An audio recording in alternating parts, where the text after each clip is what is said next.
A paz do Senhor Jesus Cristo para todos vocês. Meu nome é Marcelo Santana e estou passando aqui mais uma vez para estar compartilhando a palavra de Deus com cada um de vocês. Desde já, quero pedir a todos que venham estar se inscrevendo no canal, como também deixando aí o seu like e apertando o sininho da notificação para que quando nós produzir novos vídeos, você venha a ser notificado. Fazendo assim, você vai estar pregando a palavra de Deus juntamente comigo. E certamente, quando você compartilha o vídeo, vidas serão alcançadas, vidas serão regeneradas pela palavra de Deus. Amém?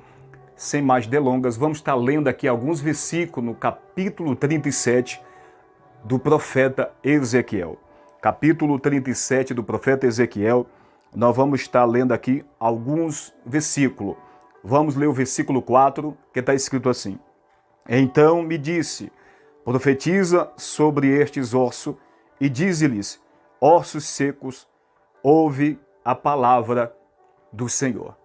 Aqui está todo o segredo para uma transformação, para que haja regeneração, para que haja mudança na vida de muitos que se enquadra neste momento dentro desse contexto do capítulo 37 do profeta Ezequiel. A parte final do versículo 4, que nós acabamos de ler, está escrito assim, vou ler novamente. Ossos secos, ouve a palavra do Senhor. Vamos continuar, versículo 11.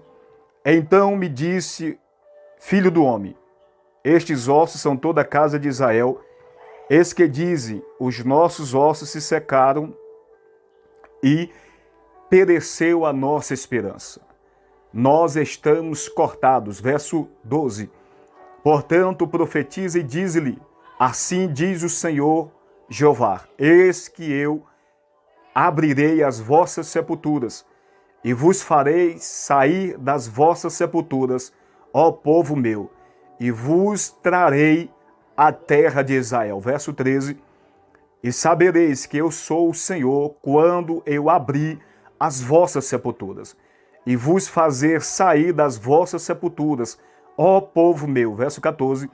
E porei em vós o meu espírito e vivereis e vos porei na vossa terra e sabereis que eu, o Senhor, disse isso e fiz, diz o Senhor. Neste momento, milhares de pessoas se encontram dentro deste contexto. O Senhor, através da vida do profeta Ezequiel, em cativeiro, um cativeiro que durou 70 anos, nesse momento, começa a se manifestar no meio do seu povo, através da vida do profeta. Porque Deus tinha uma promessa sobre este povo. Este povo, no momento, era um povo que estava vivo fisicamente, mas espiritualmente estavam mortos. Nós vamos entender, dentro desse contexto, que tipo de morte o Senhor está se referindo ao seu povo. Vamos estar lendo aqui também, abra sua Bíblia, no capítulo 5 de Timóteo, versículo 6, está escrito assim: Mas a que vive em deleites, vivendo está morta. Mas a que vive em deleites, vivendo está morta. Ou, em outras traduções, mas os que vive em prazeres, vivendo está morta. Vamos ler mais um versículo, o capítulo 2 da carta a Efésios, capítulo 2, o versículo 1, está escrito assim: Estando vós mortos em ofensa e pecado. Então, quando o Senhor se dirige, através do profeta Ezequiel, ao seu povo, que naquele momento estava cativo por conta da desobediência, pois o Senhor levantou, anos atrás, o profeta Jeremias. E através do profeta Jeremias, trouxe a sua poderosa palavra ao coração do seu povo, que no momento, naquele exato momento, não vivia a palavra de Deus. Era um povo que adorava, era um povo que estava sempre no templo, era um povo que proferia a fé no Deus de Israel. No entanto, estavam mortos espirituais pela sua condição de vida, pela sua prática de vida. O povo estava fora da palavra e por conta disso, Deus leva o povo ao cativeiro para que venha obter resposta em tempo futuro. Pois o plano de Deus, quando permitiu o povo ser levado cativo, é para que houvesse regeneração. Tem muitas pessoas que neste momento se encontram num cativeiro, mas o propósito do cativeiro é para que haja regeneração, transformação de vida, mudança. Deus, através desta palavra, está falando com muitas pessoas que neste momento está viva e vivo fisicamente, mas espiritualmente, pela sua condição de vida pecaminosa, por não se arrepender dos seus pecados e não voltar o seu coração inteiramente para o Senhor, se encontram mortos espirituais e sepultados. A linguagem figurada que o Senhor usa é para dar a entender ao povo que o povo se encontrava semelhante pessoas que estavam mortas e sepultadas, pois o morto para Deus não é morto fisicamente, mas morte espiritual. É a morte que Deus considera. Por quê? Porque a morte espiritual vai levar o homem a ser banido da presença de Deus eternamente.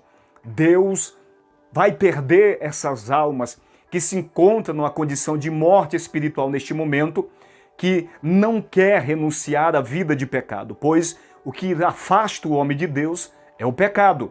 O capítulo 59 do profeta Isaías, o versículo 2. Ou seja, os vossos pecados, as vossas iniquidades, faz divisão entre vós e o vosso Deus. Então, a morte espiritual é o homem que está separado de Deus, porque há uma barreira, há uma limitação, há uma divisão entre o homem e Deus, que é o pecado. Então, isso traz a condição de morte espiritual. Naquele momento, o povo se encontrava morto espiritual, sepultado, sem esperança. O povo já não tinha mais esperança de regeneração, de mudança, de tornar a voltar à terra de Israel e adorar o único Deus, como outra hora fazia. Mas tudo estava dentro do plano de Deus. Deus tinha um plano para o seu povo. Deus tinha um propósito para o seu povo. O povo estava morto, mas Deus tinha um propósito. O povo estava distante de Deus, mas Deus tinha um propósito. Não é diferente neste momento, você que assiste esse vídeo. Deus tem um propósito na sua vida. E o propósito de Deus para a tua vida é que você viva eternamente com o Senhor. Que você venha usufruir das bênçãos eternas no Senhor Jesus Cristo. E ainda as bênçãos terrenas, é claro, que Deus vai acrescentar, conforme está na sua palavra, capítulo 6, o verso 33 de Mateus. Buscai primeiro o reino de Deus e a sua justiça, ou seja, o cumprimento de toda a sua palavra, viver a palavra. E as demais coisas vos serão acrescentadas. Primeiro, ordem. Primeiro, reino de Deus. Segundo, a sua justiça. E terceiro, as demais coisas vos serão acrescentadas. Neste momento, tem muitas pessoas que se encontram nessa condição. Está morta espiritual. Está morto espiritual. E por que se encontra morta e morto espiritual? Por causa da sua vida. Uma vida de pecado. O pecado nos separa de Deus.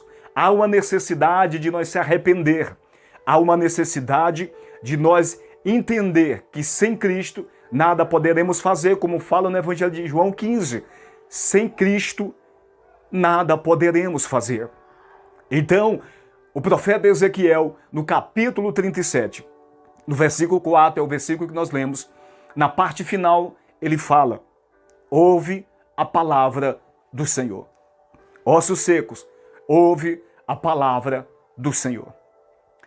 Para termos vida e vida em abundância, que não se fala só de vida nesse nível, nesse plano físico, mas de vida espiritual, pois tudo existe em Deus. Deus é o centro de toda a existência. Só há vida quando estamos conectados em Deus.